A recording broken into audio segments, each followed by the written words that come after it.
പ്രായമായ പൗരന്മാർ, ഗർഭിണികൾ, വികലാംഗർ എന്നിവർക്ക് അവരുടെ സാഹചര്യങ്ങൾക്കനുസരിച്ച് നിയമപരമായ ഫീസ് ഒഴിവാക്കാനോ പേയ്മെന്റുകൾ മാറ്റിവെക്കാനോ അനുവദിക്കുന്ന സേവനങ്ങൾ ദുബായ് കോടതികൾ ആരംഭിച്ചു.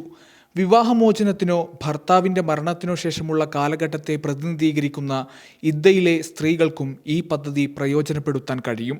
സാമൂഹിക നീതിയും സമത്വവും ഉറപ്പാക്കുന്നതിൻ്റെ ഭാഗമാണ് ഫി അൽ ഷൗഫ എന്നറിയപ്പെടുന്ന ഈ സംരംഭം. ഈ ഗ്രൂപ്പുകൾക്ക് ജുഡീഷ്യൽ പ്രക്രിയകൾ കൂടുതൽ പ്രാപ്യവും എളുപ്പവുമാക്കുക, സാമൂഹിക സംയോജനം വർദ്ധിപ്പിക്കുക തുടങ്ങിയവയാണ് ലക്ഷ്യമെന്ന് ദുബായ് കോടതികളുടെ case management sector chief executive Mohammed Al Ubaidali പറഞ്ഞു.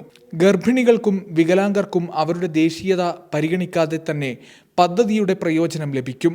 വാഗ്ദാനം ചെയ്യുന്ന സേവനങ്ങളിൽ സൗജന്യ നിയമോപദേശവും എമിറേറ്റിലെ നിയമസ്ഥാപനങ്ങളിൽ നിന്നുള്ള പ്രാതിനിധ്യവും ഉൾപ്പെടുന്നു. കോടതികൾ അവരുടെ അഭിഭാഷകരിൽ ഒരാളെ ഒരു ചെലവും കൂടാതെ വാഗ്ദാനം ചെയ്യുമെന്നും അൽ ഉബൈദലി പറഞ്ഞു.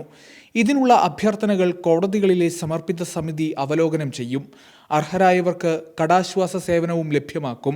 വിവിധ സ്രോതസ്സുകളിൽ നിന്ന് സംഭാവനയായി ലഭിച്ച ഫണ്ടുകൾ ഉപയോഗിച്ച് കടക്കാർക്കും അടക്കാൻ കഴിയാത്തവർക്കും സാമ്പത്തിക ബാധ്യതകൾ കുറയ്ക്കുന്നതിനായി 2018 ആരംഭിച്ച കോഡ്സ് ഓഫ് ഗുഡ് പദ്ധതിയിലൂടെയാണ് ഇത് നടപ്പാക്കുക.